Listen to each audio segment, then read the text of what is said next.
Tuna hesabu masaa kutoka muda huu tulipo mpaka kufikia saa 10 kamili tarehe 25 siku adhimu ya Jumapili, fainali ya kombe la shirikisho barani Afrika. Simba Sports akiwa katika ardhi ya Zanzibar akimkaribisha mgeni wake RS Berkane. Nipo na heavyweight kubwa sana kukiangazia kikosi cha Simba Sports, anakichanga vipi, anakipanga vipi ili kiweze kuwapa matokeo na furaha zaidi watu wa Lunyas. Hali yako iko vipi heavyweight?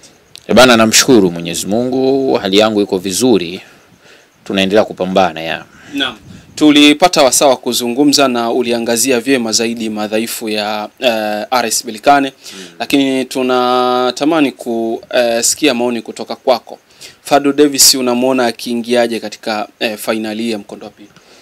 Yeah, of course golini kama kawaida ataanza Musa Pinpin Kamara. No. Nafikiri hilo eneo halina ushindani mkubwa. Kwa kitu ambacho amekionyesha Musa Pinpin Kamara, nafikiri nafasi yake ipo, lakini kwenye eneo la fullback namba 2 Shomari Kapombe. Kwa sababu nilielezea katika weakness za RS Berkane ni pamoja na kushindwa kuanticipate cross, na mpigaji cross mzuri na mwenye uwezo mzuri wa kushambulia maeneo ya pembeni zaidi ni Shomari Kapombe kwenye kikosi cha Simba Sports Club. Pamoja na uzoefu wake unaweza ukaongeza jambo kubwa zaidi kwenye eneo hilo. Sawa. Of course kwenye namba 3 ni Shabalala. By the way, nitaenda naye Shabalala kwa sababu ni mzoefu, amecheza mechi nyingi za kimataifa, lakini performance yake ni nzuri na ndo captain wa kikosi. Na kwa sasa hivi paka majukumu yake yale ya ukapteni amekuwa kiatu. Unajua mwanzo walikuwa kama watu wanalalamika kwamba huyu captain haongei. Anaonekana ikitokea matukio kama hivyo sio mtu ambaye hati pressure kwa waamuzi na vitu kama hivyo. Kwa hiyo sasa hivi naona kama kabadilika, amekuwa mtu wa kutia pressure kwa waamuzi, amekuwa mtu wa kuchangamka kabisa. Kwa hivyo kwa upande wangu naamini Mohamed Hussein atacheza. Kwenye mabeki wakati nafikiri Abrazak Hamza sioni kama anaweza akaanza kwenye huu mchezo. Zaidi naona Shamwe Kharabwe pamoja na Shemalon Fondo watakuwa ndo mihimili kwenye eneo la ulinzi. Kwa sababu unajua mara ya mwisho Abrazak Hamza alitolewa mapema na inasemekana alikuwa anaumwa, lakini naamini hata psychologically hakuwa sawa kucheza ule mchezo. Lakini kama hakuwa sawa katika mchezo wa awali, sidhani kama inaweza ikawa ni idea nzuri kumwanzisha katika mchezo dhidi ya Berkane katika mkondo wa pili wa michuano ambao ndo mkondo wa maamuzi sasa, na mtu anapewa chake baada ya mchezo. Kwenye eneo la namba 6 namba 6 bwana Yusuf Kagoma. Of course ni mchezaji ambaye amesha stick kwenye ile namba, yani ameshaganda, ameshakuwa kama ameweka gundi kwenye ile namba, hawezi kutoka pale. Wakina Okejefa ule atabidi atulie pembeni, na sitaki kugusia huko, lakini nafikiri anaweza akatemwa katika dirisha lijalo la usajili. Lakini kwenye namba 8 of course kumekuwa na mkanganyiko sababu hii mechi Simba wanahitaji magoli tu, hakuna jambo jingine. Lakini before hawajahitaji magoli pia hawatakiwi kuruhusu goli lolote. Kwa hiyo ningesema niende na Debra Fernandez kwa sababu ya kushambulia kwake, lakini kwa sababu Simba inahitaji mambo yote mawili, magoli pamoja na kujilinda pia, naona Fabrice Luamba Ngoma ataendelea kuaminiwa. Kwa hiyo Debra Fernandez itabidi ukae pembeni. Umeelewa? Ya kwenye namba 10 Jean Chalewa hakuna, ipo pale, yani hakuna kutetereka. Hakuna habari ya Budo wala nini. Hakuna cha Budo Mutale wala Awesu wala nani. Jean Chalewa ndo mechi zake hizi. Na of course namuona kabisa kama hata assist basi atafunga. Ya ni mchezaji mzuri sana, ni mchezaji ambaye anaimbwa by the way kwenye mataifa mbalimbali. Simba na Yanga na Azam FC na timu zingine pamoja na mashabiki wa Tanzania ndo namuona Jean Chalewa kama sio mchezaji mzuri. Umeona kama mataifa mengine yameanza kuzungumzwa. Of course Misri, Morocco, wote wana Nigeria wanamkubali sana Jean Chalewa. Ni mchezaji ambaye anatajwa katika wachezaji bora zaidi ambao Simba wameweza kuwasajili kwenye dirisha la usajili katika msimu huu. Kwa hiyo ni mchezaji ambaye anatakiwa apewe credit, ni mchezaji mzuri. Lakini kwenye namba 7 namuona zaidi akicheza Kibu Dennis Prosper. ya na namba 11 Eli Mpanzu. Hiyo yani manake mawinga hapo wanajulikana vile vile. Of course, lakini kwenye namba 9 namuona zaidi akianza akiaminiwa manake Steve Dese Mkwala kwa sababu mechi nyingi ambazo Fadlu amekuwa akihitaji zaidi mabao nimeona akimhitaji zaidi Steve Dese Mkwala, lakini kwa system ambayo mimi nilielezea kwa madhaifu ambayo RS Berkane wamekuwa nayo, ile ya kushindwa kutumia vyema mipira, kushindwa kuiclear vizuri mipira mirefu kutokea nyuma. Kwa sababu by the way nimekutana na maswali kwenye comment, wale jamaa wa ref unavyosema Simba itumie mipira mirefu wakati Simba wenyewe vimo vyao vifupi. Nafikiri watu hawaelewi. Mpira mrefu kutokea nyuma haihusiani na urefu wa beki. Sio, unaelewa? Inahusiana na mikimbio inayofanywa kwenye mstari wa mwisho wa walinzi, sio beki anafanya nini. Sio, unaelewa? Kuna mipira ambayo beki ndo anaweza kunufaika na kimo chake, mfano mipira ya kona, ile set pieces, zile indirect free kick sijui nini, hiyo at least unaweza kusema yes, beki kimo chake anakuwa rahisi yeye kuweza kuwin mipira. Lakini nyuma ya safu ya ulinzi haihusiani na urefu wako. Mpira unapigwa unatua mbele ya safu yako ya ulinzi kwenye mgongo wako nyuma. Ina maana kama mchezaji ambaye anafanya mikimbio nyuma safu ya ulinzi ana kasi na ana uwezo mzuri wa kusoma wapi kuna space na kuweza kufanya movement, ananufaika na hiyo mipira. Haihusiani na mtu kuwa mrefu. Kwa hivyo naona kabisa Steve Dese Mkwala ni mwepesi kwenye hivyo tofauti na Ateba, lakini Ateba kwenye hold up play, manake hold up play ndio hiyo sasa, labda mpira umetua mbele ya safu ya ulinzi, yeye ndo anaweza akauhold na kujaribu kuangalia viungo wa shambuliaji wake kama wanafanya movement kwenye maeneo ya mwisho na kuweza kucheza nao kwa ajili ya kuwalisha au kucheza nao kwa ajili ya kwenda kushambulia. Kwa hiyo hicho ndo naamini ndo kitakuwa kikosi cha Fadlu Davis dhidi ya RS Berkane katika mchezo wa mkondo wa pili.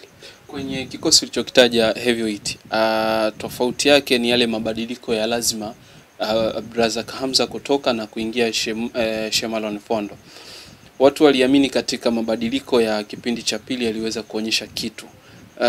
Swali ni kwamba hakutakuwa na doubt ya aina yoyote kwa kikosi ambacho kitaanza.